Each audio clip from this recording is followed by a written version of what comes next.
Hey guys, and welcome back to Mad About Skin. In today's video, I am super excited because I'm doing something a little bit different for this channel, and we're talking old school vintage skincare products. I think in this day and age, we all get caught up in searching for innovation, that new cult holy grail ingredient, that product that's going to transform our skin. And sometimes we neglect the older style products that have been around, tried and tested for years. And I want to put that right today. I've chosen a selection of products that have been around from the 40s, 50s and 60s and put them through their paces in the last 2 weeks. Are they as good as some of the modern skincare items we have? Let's find out. So sit back, relax, and let's talk old school skincare. Now, before we jump into this video, I've got so many products to get through because honestly, I went on a bit of a buying splurge, so I've got a lot to get through today. I do want to know, however, are any of these your ride or die favourites? Have you been using them for years or do you remember them first time round? Sound off in the comment section below to let me know. While you're down there, if you're enjoying this style of content, which is something a little bit different for this channel, don't forget to give the video a like to let me know. But I'm going to cut the waffle and I'm going to jump straight on in with cleansers. So if you think back to skincare maybe 40, 50 years ago, there weren't a whole lot of serums. Cleansers and moisturizers were an entire skincare routine, so it's super important that you got real benefit from both of these products. Cleansing today still is an equally as important step in our routine, and so I was super intrigued to try some of these formulations. One of the original favorite cleansers was this. This is the Pond's Cold Cream. Now, Pond's actually released two products. They did a Fade Cream and they did a Cold Cream when they first launched. The Fade Cream has, well, faded and you don't see that around anymore, but the Cold Cream has stood the test of time. This was designed to be both a cleanser and a moisturizer in one. However, now it's very much marketed as being a cold cream cleanser, and they've kind of dropped some of the marketing around it being a moisturizer. I use this as instructed as a cleanser, and I saw some really great results. So this is super thick, and how cold creams work is you put quite a thick layer on the skin, and then you remove it with a hot cloth, a flannel or a muslin cloth to get rid of the last traces of the product. You can still use this as a moisturizer if you have very dry skin, but because I'm quite oily and acne prone, I applied this, then I followed with my muslin cloth to wipe it all off, and I got a really effective cleanse. You could use this as the first step in a double cleanse if you are really acne prone and want every last trace of the product off the skin, because even after using that muslin cloth, I felt there was an element of product still sitting on my skin. So I followed up with my favourite gel cleanser, and honestly, my skin was cleansed to the gods. This got rid of everything I wanted it to. The waterproof makeup, I tested it on SPF, I tested it on looking at like pollution and particulate matter that you can see on your skin by the end of the day. This got it all off. It melted it down, it encapsulated it, and then you wipe it off with that muslin cloth. I would honestly give this product ding ding ding 10 out of 10. Super, super impressed. Be careful if you have oily, acne prone skin and make sure you follow with a gel cleanser. But for people with dry skin, I don't think we sing the praises of cold cream cleansing enough. Now, one other cleanser I tried was this. This is the Anne French Deep Cleansing Milk. So again, around from the 50s, and if you read any of the reviews online, people fangirl so hard about this product, saying honestly, it transforms their routine because it gets off every last smidgen of what you want it to get off from the skin, but leaves you nourished and hydrated. I tried this, and this is definitely a milk cleanser, if I can do this without getting it everywhere, which, nope, failed. You can see it's a milk. That's the messiest demonstration I've ever done, but go with it. This smells a lot fresher than some of the other products. All of these have fragrance in. It was just a staple of skincare back then to be heavily scented. And this is no exception. It smells more summery than, say, the Pond's Cold Cream, which I'd say is a more traditional 1950s, bit cloying scent. This is a little fresher. I adored this. Like, honestly, I was willing to say this was going to be my ride or die favourite. First of all, it's not tested on animals. It's certified cruelty-free, which, whilst most of the products today haven't been tested on animals in years and years, because they're such old products that haven't changed formulation for so long, it's really difficult for them to get that cruelty-free certification. So you do need to bear that in mind if that's your primary motivation for purchasing skincare. But this is certified cruelty-free, which I loved. There's one key problem here. This will be my ride or die cleanser that I recommended to all of you, except for one thing. It contains formaldehyde. That is not an ingredient that ever belongs in skincare. Regulations and cosmetic and skincare regulations allow it in tiny concentrations to be used as a preservative, but there's so many studies out there to show it's carcinogenic, and whilst this conforms to all of the requirements in terms of cosmetic standards and percentages, I just don't want it anywhere near my skin. I used this for 2 weeks before I realised fell in love with it, but now it's just going to be a firm pass. The ingredient itself is a urea compound in here which breaks down into formaldehyde over time, which acts as a preservative. I think we've got newer preservatives on the market which are much less harmful to the skin and to our body, and so this is a firm pass despite the fact I loved the product. Now, shall we talk bar soaps? So, a lot of cleansers back in the 40s and 50s came in bar form, and they got a little bit of a rough reputation through like the 80s, 90s and noughties because they were often seen as stripping and drying. However, there's been a recent resurgence in bar cleansers because often they come packaged in paper as opposed to plastic, making it great if you're looking to cut down your overall plastic exposure and use. And so I think there is going to be a huge boom in bar cleansers in the next couple of years. I tried two. First and foremost was this. This is the Dove Cream Bar. This is the one that's gone viral on TikTok. Everybody fangirls about it. In fact, you get some people saying, this is the only step you need in your whole skincare routine for gorgeous, perfect skin. Load of old rot. So I tried this. They do a sensitive bar, which is fragrance free, which you might want to go for if you have sensitivity to fragrance. This, I don't mind the scent, it's fine, it's fresher than some of the other products I'm going to talk about today, but overall, no, I was pretty underwhelmed with this. It left a very noticeable film on the skin, which you don't expect with a bar cleanser, the way that you maybe do with a cream or a balm cleanser, so I was pretty disappointed with that. I think it did kind of clog my pores just a little bit, and I'm sure that was down to that film, so if I was to use this, I'd almost use it as the first step in a double cleanse, because I'd need something to remove it from my skin afterwards. Just not a fan. I don't think it came anywhere close to cleansing the skin as well as the Pond's Cold Cream did, and so if I was going to recommend one, it would be the Cold Cream over this, which I think was average as a cleanser. This Pears Transparent Soap, on the other hand, definitely did. Now, I'm going to heavily caveat this by saying if you have dry skin, don't use this.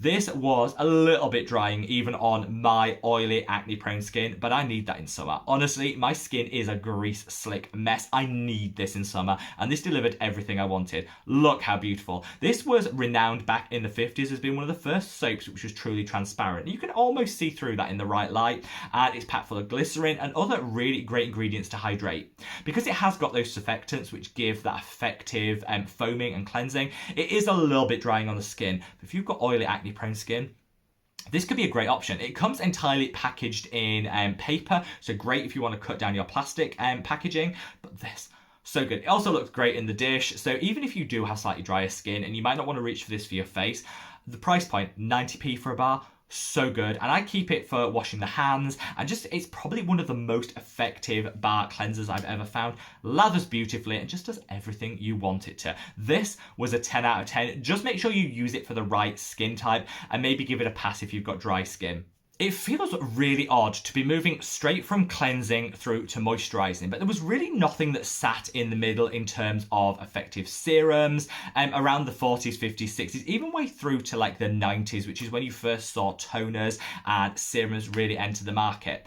However, I do think there are some really nice moisturisers which could add some additional benefit to your routine if you're just doing a cleanse and a moisturise. My favourite of the ones I've tried was this classic.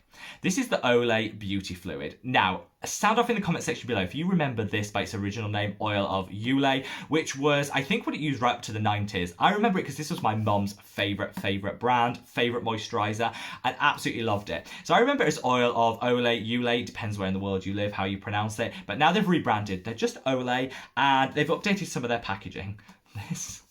Okay, it doesn't look the trendiest packaging ever, but was so good. So it goes on as a slightly pink fluid. It's got a very light fragrance, but I actually really like the fragrance of this. And it goes on as a very light pink fluid. It blends like nothing into the skin. So this was originally created by a chemist for his wife who wanted a lightweight day moisturizer that didn't let her feel like she was wearing a mask. This delivered that so well. Smells so fresh, so summery, so gorgeous. It gives a real lightweight veil of hydration, but it doesn't bog you down. It doesn't make you feel like you're wearing layer after layer of the hydrator, and I love this. I'd say this rivals some of my favourite Korean gel moisturisers when it comes to lightweight, but barely noticeable on the skin. Definitely if you're looking for something very nourishing, very rich, if you have dry skin, this probably isn't for you. But for combination, oily, acne-prone skin, this is so good. It hasn't broke me out 2 weeks in, and my skin, trust me, would break out if I used the wrong product. So I'm kind of a good person to test this on for acne, and it hasn't broke me out at all. It smells divine, it's lightweight, it makes you just feel really, really good in the morning. And this, honestly, ding, ding, ding, 10 out of 10. All about this, and it's £4 for this bottle. It's big enough that you can use it on the décolletage, the neck, the arms. You could probably use it all over the body, to be honest, because a little spreads a long way, and it's super inexpensive, which I absolutely love. There's two other moisturizers I tried. I don't think any, traditional vintage skincare video would be complete without this. This is the Nivea cream. Now, I didn't end up trying this because in between me buying these products and trying them, Nivea had some issues with some of their recent sunscreens, and the way that they responded to that, as well as some of the other things that were unearthed in terms of past statements they made around diversity and stuff, just left me feeling so cold and just murk towards Nivea as a brand. I captured this in a recent video, which I'll link up there, so I didn't end up trying this. As you can see, the seal still in place. I will give it to a friend of mine that does like Nivea and uses this because I don't like waste, but I just didn't really want to use it, promote it on this channel. Nivea, no. One of those shady brands I just, totally moved on from, not interested. This, though, is the Elizabeth Arden 8-Hour Cream. This is the bougie socialite that had money to burn. If you were on a budget and maybe didn't have a load of money to spend on your skincare, you'd reach for the Olay. If you were bougie and wanted everyone to know, you'd reach for this, which was the 8-Hour Protection Cream. I've used this for years and years and years. I stopped because Elizabeth Arden aren't a cruelty-free brand, so I stopped using it. But I kept this in the collection just so, because I kind of like the packaging. This is okay. It's basically just petroleum jelly. So if you actually want a cheaper alternative, Vaseline will do the trick. It's just got some nice fragrance in here, but really, I don't think it justifies the higher price point. People often say it's great for burns and, for wound healing. Now, there's so many barrier creams and wound repair creams that are just better than this with some added ingredients. I think the time has moved on, and I don't think this has really caught up with it. It looks good, and it's got that cult status from the past, but I just think there's way more effective healing creams and ointments than this, and so I think this is needs to be consigned to history rather than a product that I'd use day in, day out. Now for finishing on a product that isn't even skincare, but I picked it up because I was super intrigued. This is Old Spice deodorant. Do you remember the Old Spice aftershave lotion, which I think was 70% alcohol with a few fragrance elements in? Nobody uses that sort of aftershave lotion. It's designed to shrink down the pores again and constrict everything after a shave. Nobody uses that anymore.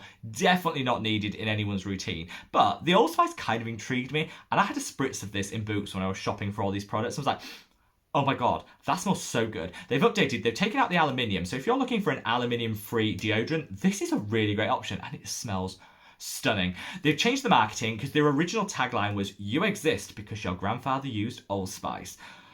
You don't get away with that now. The idea that women would be so shallow that they would just go for anyone that gets a whiff of Old Spice, obviously, that's not true. And that's not the sort of marketing that we would do now, but it was very much reflective of the 50s and 60s when this was a real cult product. They now they focus down on the scent and the traditional elements of it, and it smells just a little bit much. Smells so good, and honestly, maybe I would be swayed. If someone walked past me and I got a whiff of Old Spice, I probably would turn my head, and I might chase after them down the street because this smells so good. So if you're looking for an aluminium-free deodorant that smells divine and honestly will get people chasing you down the street, I think this is it. Share your experiences. Are you the sort of person that loves Old Spice or loves it when your partner spritzes the Old Spice on? This is such a good product. I know they do some other traditional scents, like 4711 did one, and I know Old Navy did one. There were some other ones, but I think of all of them, the Old Spice is my favourite, which is why I picked it up. And it's probably going to be my ride or die deodorant going forward.